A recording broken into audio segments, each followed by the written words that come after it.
ashimwe.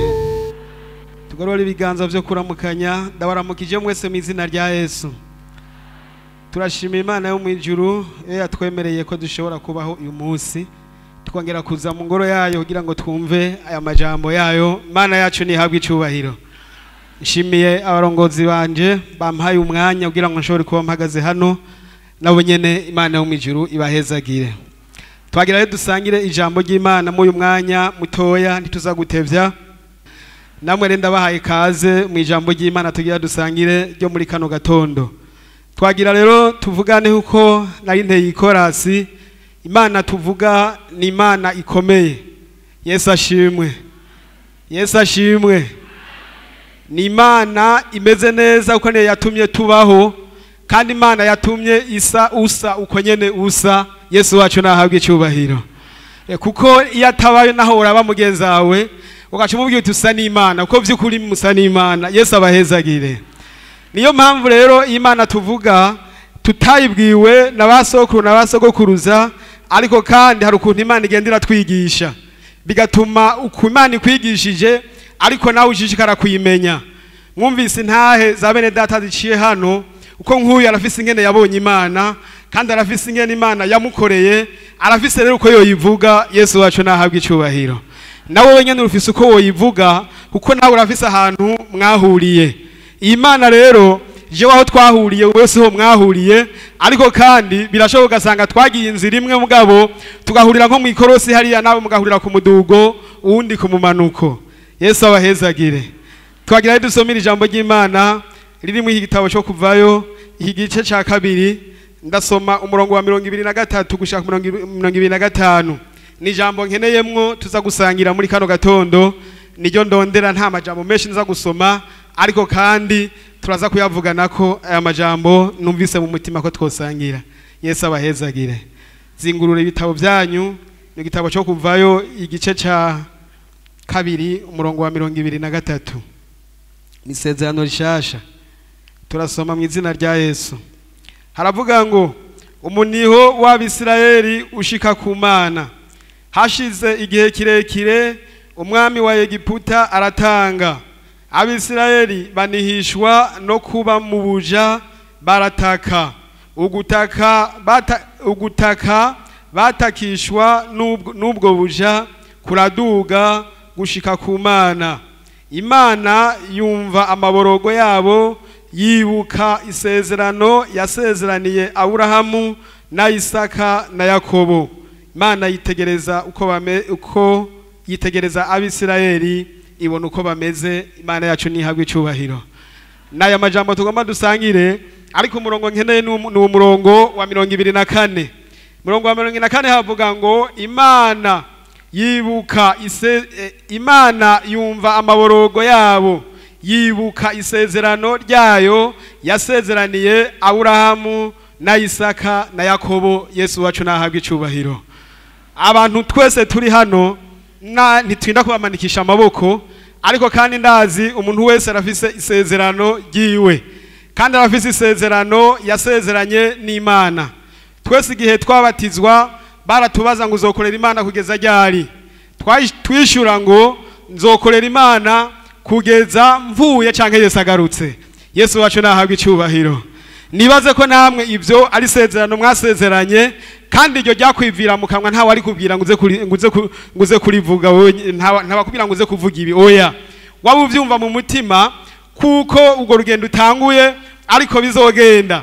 Bisabwa yuko uru rugendo twatanguye ruja mu ijuru, biradusaba kwihangana kandi bikadusaba kugenda neza. Abisirayeli rero bari mu gihugu ca Egiputa, ijya myaka yose bamazeyo. Yesu wacu nashimwe. Bayimaze bari mu buja, bayimaze bamerewe nabi, ariko kandi aragera igihe barasenga Imana. Imana rero yumva gutakamba kwabo. Imana yumva amaborogo yabo baboroze, baravuga ati aha hantu turahamerewe nabi, bavuga ati aha hantu turahapfiriye. Bamaze rero gusenga Imana, Bibiliya itwereka neza inyandiko bavuze ngo amaborogo yabo. Byumvikana iyo umuntu ari karaboroga cyangwa umuntu ari karasenga, umuntu asenga no kuboroga biratandukanye. Haje umuntu afise ikibazo uzomwumva ari karasenga, nasenga nk'umuntu atabibazo yifitiye, ariko umuntu afise ikibazo by'ukuri afashe umwanya wo gusenga Imana arawufata neza ukumva neza ingene ariko araduga asenga. Aba bantu rero kubera ko bari bagowe, bari bamerewe nabi, bari mu buja bw'abanyegiputa, babakoresha ibintu by'agatuzo, bakabakoresha ibikorwa binanije, ariko kandi baje ahantu barasenga bavuga ati twebwe tugira dupfire hano hantu. Basenga Imana, binginga Imana, mbere baraboroga ngo umuniho w'Abisirayeli rero ucushika ku Mana. Ayo masengesho yabo araduga ashikira Imana. Imana imaze kumva ukuboroga kw'abo bantu, Imana imaze kumva ukuniha kw'Abisirayeli, ngo Imana hari ikintu yaciye yibuka. Ica yibuka isezerano yasezeraniye Aburahamu na Isaka na Yakobo. Yesu wacu nahabwa icubahiro, Yesu ahabwa icubahiro. Iki gitondo ndagomba nawe wewe waje hano mu ngoro y'Imana, Imana igira ikintu yibuka ngo bamwarasezeranye. Yesu wacu nahabwa icubahiro. Kandi by'ukuri Imana ikwibuke muri kano gatondo, nanje inyibuka undi wese imwibuke, kuko yaje imbere y'Imana kugira ngo yumve ko hari ikintu Imana yo mubwira. Ahari umuntu yaduze hano avuga ati ngoma nje mu ngoro y'Imana kugira ngo nje kumviriza ko hari ikintu Imana ishobora kumbwira. Imana rero yibuka isezerano mwasezeranye. Yesu wacu nahabwa icubahiro. Kandi si Imana gusa, nawe uryibuke, wibuke isezerano wasezeranye n'Imana, wibuke ikintu wabwiye Imana cagihe warugeze ahantu bigoye, igihe warugeze ahantu uri mu ngorane, ugeze ahantu mu mbobane z'ibintu kanaka, wasenga Imana ubwira Imana ngo Mana nunyibuka, nunkorera biriya byose nzogukorera, nzogushimira, nzokuvuga kandi nzogutazira. Yesu wacu nahabwa icubahiro. Hari ayandi majambo naho tutoyasoma cyane, n'aya majambo ari mu gitabo cy'abacamanza. Yesu ashimwe, Yesu nashimwe. Reka tubanze tuhareke, tubanze dusome aya majambo ari mu iki gitabo cy'Itanguriro. Igitabo cy'Itanguriro iki gice ca 18.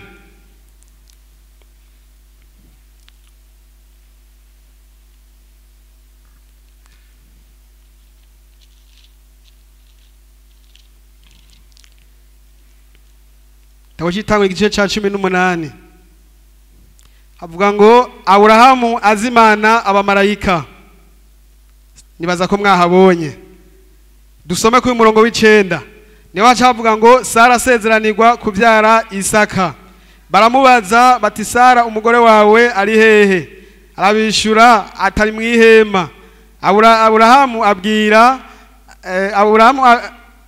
aramubwira ati umwaka ugeze aha ugeze, sinzobura kugaruka iwawe Sara umugore wawe yabyaye umuhungu.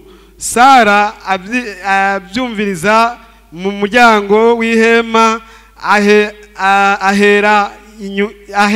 ahahera inyuma yaho. Kandi Aburahamu na Sara bari bashaje bageze mu zabukuru, kandi Sara yari yaraciye. Maze Sara atwengera mu mutima ati ko maze gukecura noba nkigomba umugabo, kandi mwami wanje akaba ashaje. Uhoraho abaza Aburahamu ati niki gitumye Sara atwenga akavuga ngwaho n'ivy'ukuri noba nkivyara umwana nkecuye? Mbega hari kinanira Uhoraho? Igihe gishinzwe umwaka ugeze aha ugeze, zogaruka iwawe Sara yabyaye umuhungu. Imana yacu nihabwa icubahiro. Tugarutse inyuma gato tukaza kwa aya majambo Aburahamu hari igihe yahamagagwa n'Imana. Imana iramubwira ngo ewe Aburahamu va mu gihugu cyanyu, kandi uve no mu muryango wanyu, uve no mu nzu ya so, uje mu gihugu nzokwereka. Twari tuje kuri rya jambo rivuga ngo Uhoraho yibuka isezerano yasezeraniye Aburahamu na Isaka na Yakobo. Rero yibuka ibi bintu yari yaramubwiye, kuko yari yaramubwiye ngo wewe n'uruvyaro rwawe nzoguha umugisha. Vayo rero ugende mu gihugu je Uhoraho nzokwereka. Ico gihugu nico nzoguheramwe umugisha, ico gihugu nico uzombererwamwe neza. Kandi aramubwira ngo uruvyaro rwawe niho ruzokomera, niho nzoruhera n'umugisha. Kandi n'andi majambo yagiye amubwira ngo mbere mu ico gihugu aho hantu uzoburi, abazoguhezagira nzobahezagira, n'abazokuvuma nawe nyene nzobavuma. Imana rero isezerana amasezerano na Aburahamu, ariko kandi mu nyuma abamarayika baraza baca imuhira kwa Aburahamu, ashitseho arabazimana, bamaze kubazimana barajya barahaga, ariko kandi baca bava ngaho bavugishijwe.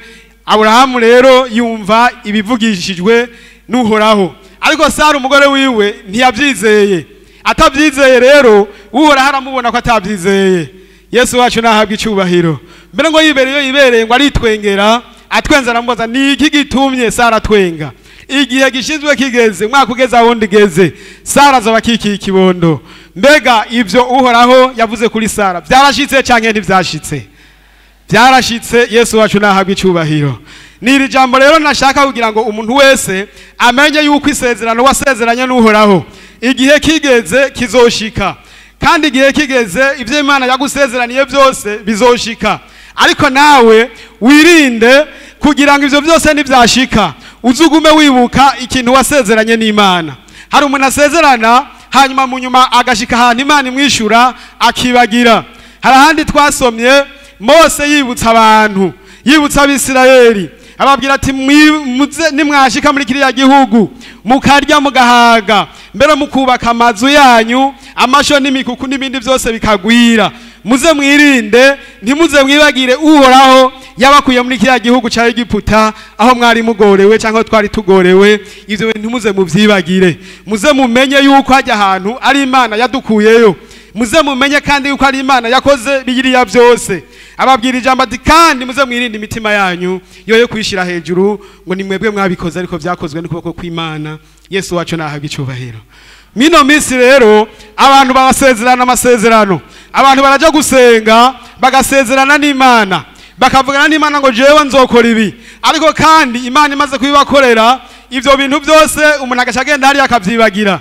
Niyo mpamvu no mu isi mubona abantu naho ugenda kumugurana amafaranga akubwira ati zana urupapuro twandike, kubera azi ko abantu bahinduka. Yesu wacu nashimwe. Yesu ashimwe.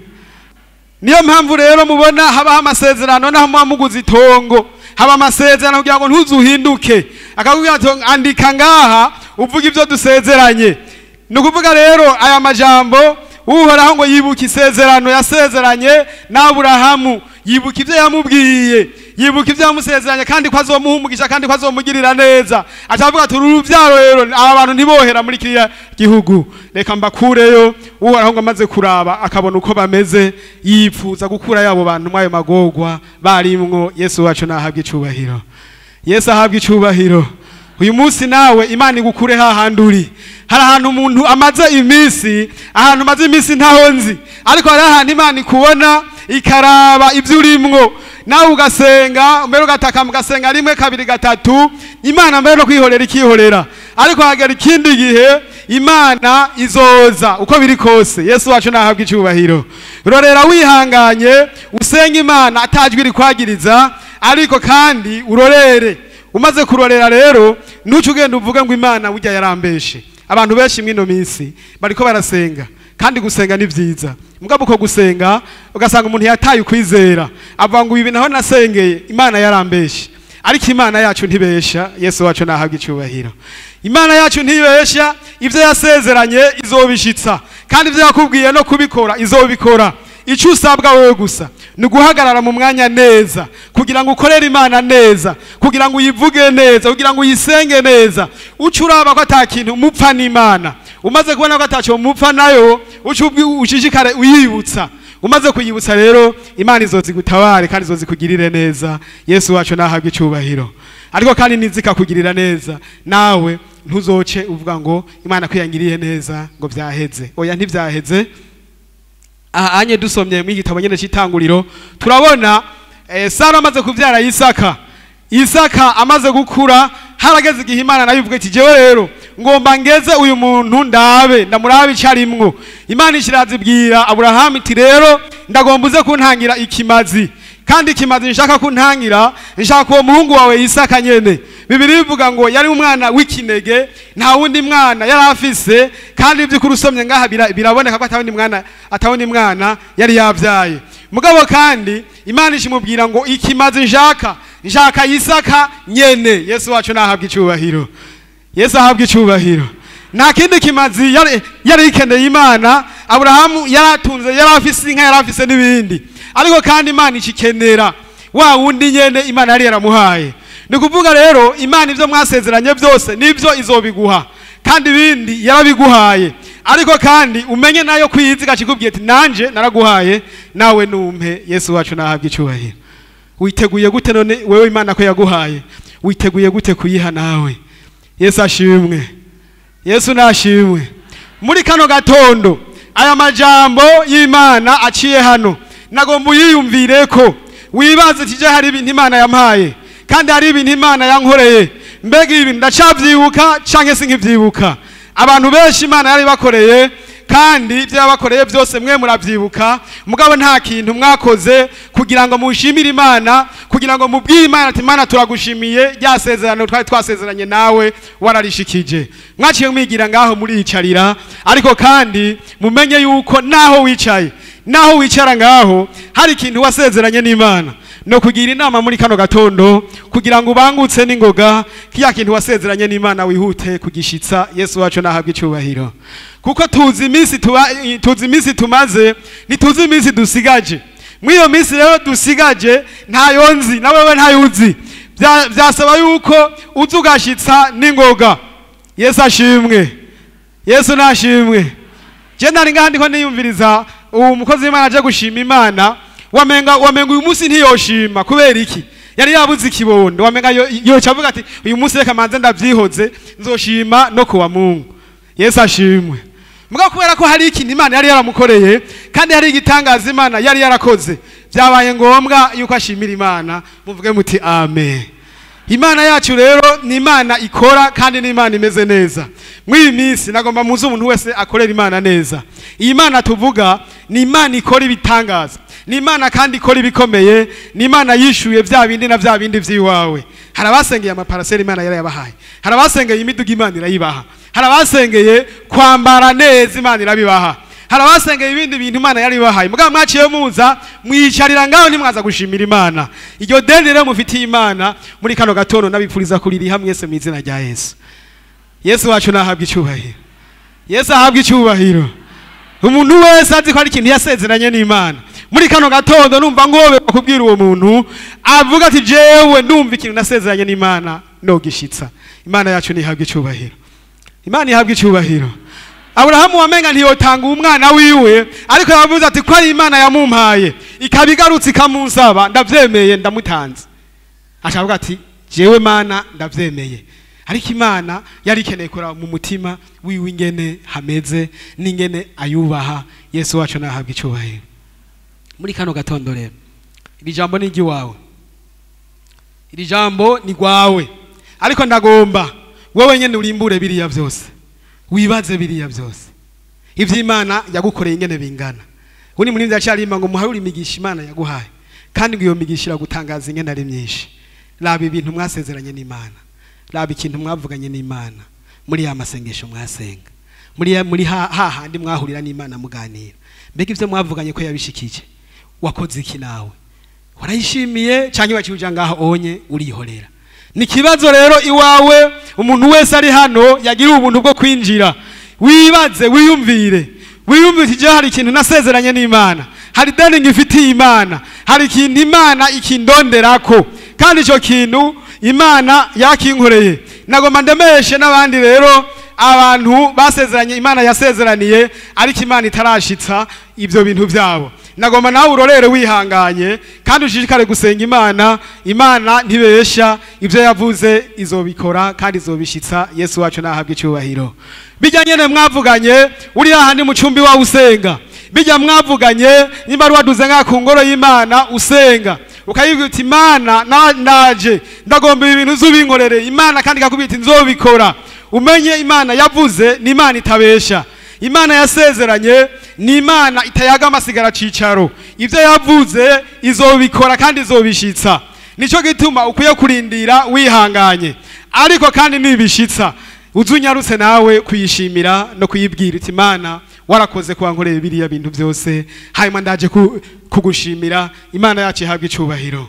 hari undi muntu yari yicaye arindiriye isezerano y'amutama bita Simiyoni. Aho tugeze mu isezerano rishasha, usomye mu butumwa bwiza ko bwanditswe na Luka kiya gice cya 2:29 kugera ku 32. Hari ikintu Imana yari yamusezeraniye ko atazopfa atabonye umukiza, ko atazopfa atabonye kugirirwa neza n'Imana cyangwa gutabarwa kwa Abisirayeli. Ariko kandi ico gihe bajanye Yesu mu rusengero, Simiyoni acatora umwana aramukikira, aravuga ati Imana ndagushimiye kwa maso yanje abonye agakiza kawe ko wasezeranye, ako ivyo wari wansezeranye ndabibonye. Kandi ico gihe amaze kubona ivyo byose yaciye yitahukira carigira ko ivyo Imana yari yamusezeraniye yari yabishikije. Yesu wacu nahabwa icubahiro. Kandi Imana ibishikije yaciye yishimira ati ndagushimiye kwa maso yanje utemeye komva nabonye umukiza. Yesu wacu nahabwa icubahiro. Yesu ahabwa icubahiro. Nagomba rero wibaze muri kano gatondo ibyo wavuganye n'Imana, ibyo wasezeranye n'Imana, mbega Imana ntiyabishikije none? Ko yabishikije byagenze gute? Harabavuze ngo jewe Mana ni wankura aha hantu nzogukorera, nzokuririmbira, mbere ukaza no muri korari ushitse yugatonda rimwe canke kabiri rya gatatu cya wigumira muhira. Ariko kandi umenye hari ico wasezeranye n'Imana. Harabasezeranye n'Imana bati twebwe tuzogukorera, ibikorwa byose tuzobikora, kubaka ingoro yawe tuzozubaka, gukubura mu rusengero tuzohakubura, no kuhakoropa tuzohakoropa, no kudekora urusengero tuzorudekora. Ariko ivyo byose warabihevye, none waribagiye ico wasezeranye n'Imana. Nagomba usubire wibuke, umuntu wese asubire yibuke ikintu yasezeranye n'Imana, kuko Imana yacu ntiyibagira nayo nyene. Ni Imana twasomye ngo yibuka ivyo yari yasezeranye. Imana yacu ntiyibagira. Nawe rero ntiwibagire. Niyo hajya Mose yaciye abwira abantu uti muze mwirinde kwibagira ivyo Uhoraho yabakoreye, ivyo Imana yadukoreye turi hariya ze twirinde kuvyibagira. Natwe shengero ry'Imana ryo mu Gahahe muri kano gatondo, ivyo Imana yadukoreye twirinde kuvyibagira. Yesu wacu nahabwa icubahiro. Yesu ahabwa icubahiro. Wirinde kwibagira ivyo Imana yagukoreye kuko birahari.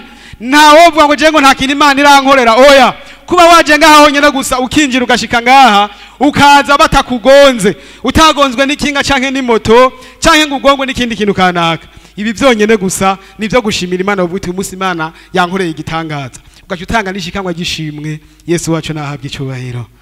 Imana yacu nihabwa icubahiro. Muri imvya cyaririmba ikorasa avuga ngo namba hari isezerano ry'Imana ihangane, reka gucika intege izobishitsa.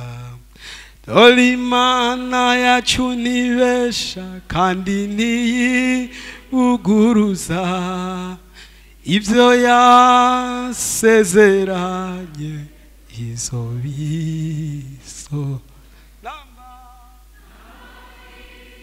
Sezera Imana ihangane, reka gucika intege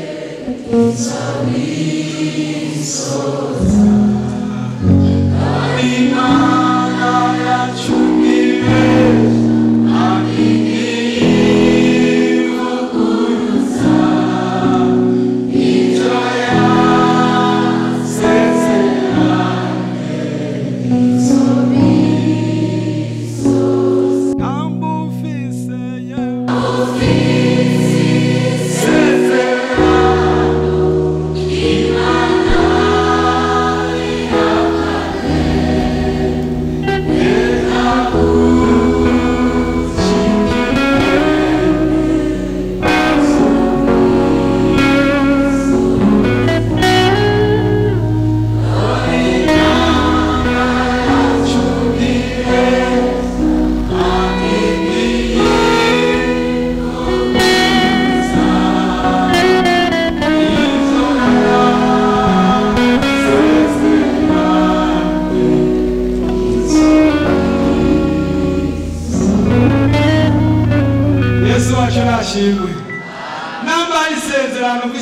Imana reka gucika intege.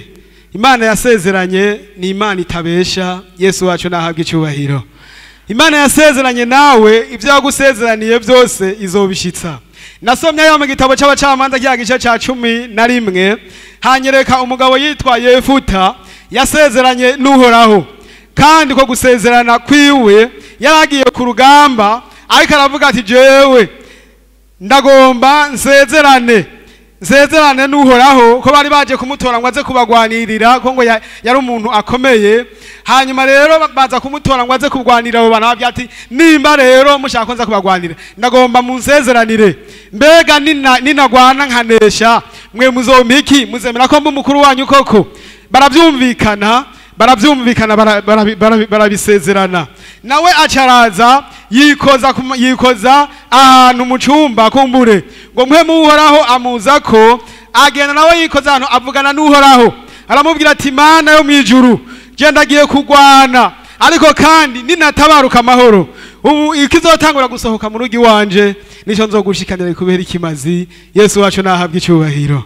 Imana kuko yayisezeraniye, Imana ishitebuka kumva ayo masezerano, Imana ishitebuka kumva iryo sezerano Yefuta asezeranye.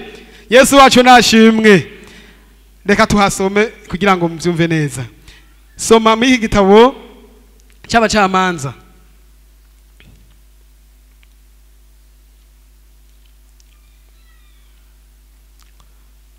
musome uyu murongo, igice cya 11 umurongo wa 29 usa ku murongo wa 30.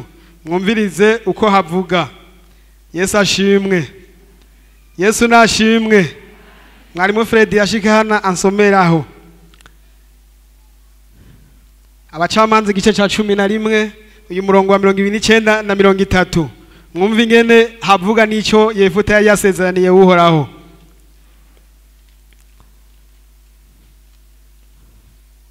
Reka gucika intege izo bisoza,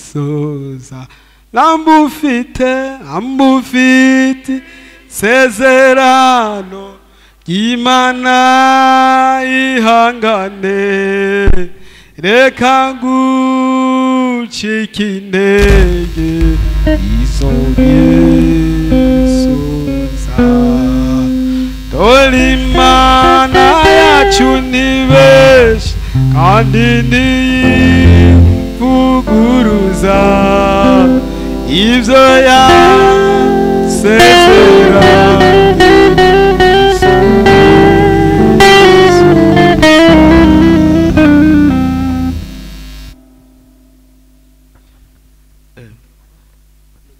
Turasoma igitabo cy'abacamanza 11 umurongo wa 29.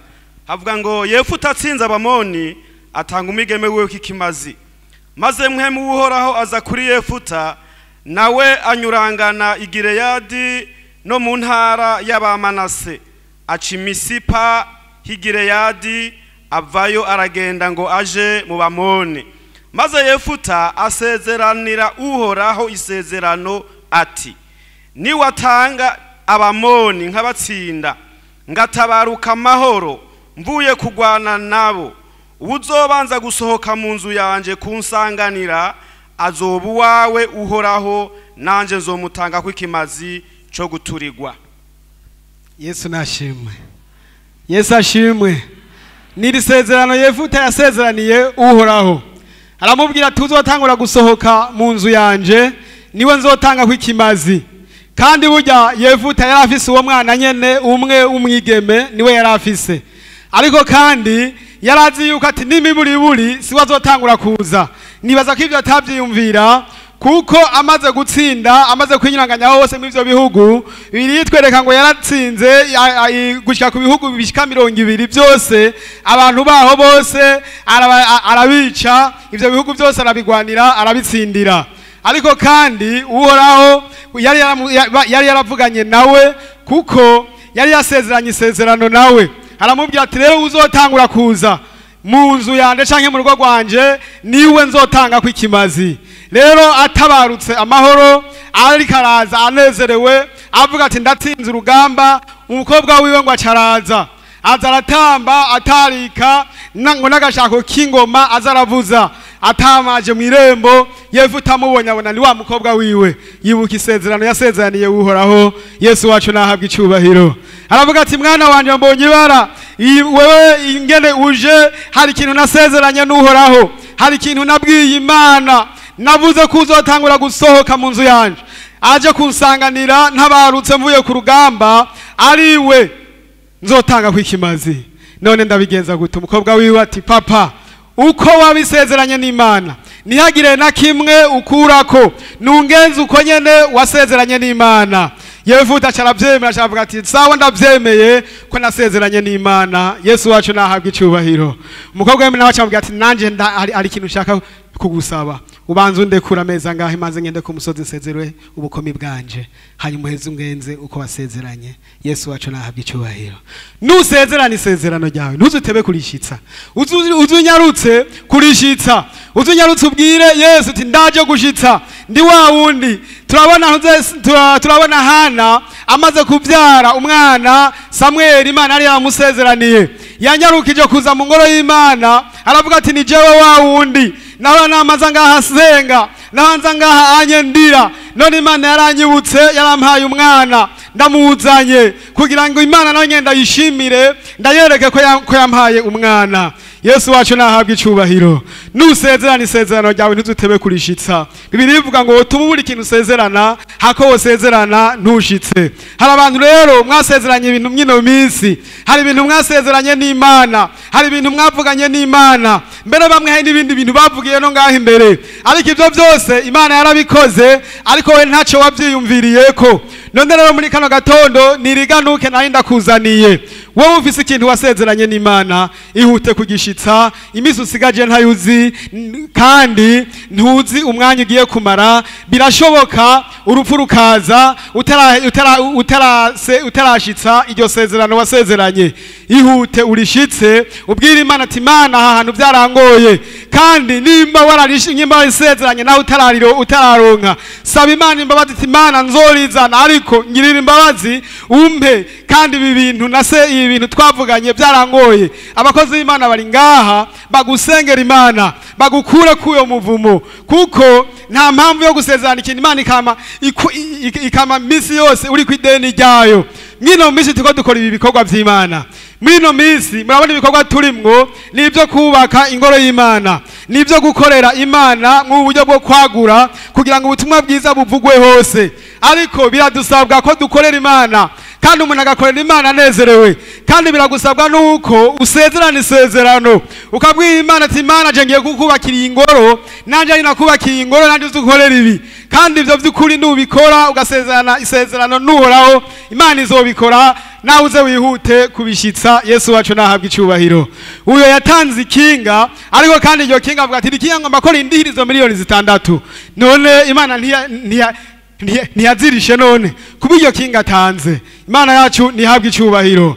Umuntu wese adishe yasezeranye, umuntu wese adishe yavuganye n'Imana, namwinginga kugira ngo abwire Yesu ati Yesu, hajya ahantu byarangoye, narasezeranye ariko sinashikije, ariko kandi uce wihuta gushitsa urupfu rutaraza, kugira ngo ntuzohave usanga wahombye, ntuzohave usanga ivyo wari witeze atari byurose, kubera ko hari ikintu wasezeranye n'Imana ntiwagishitsa.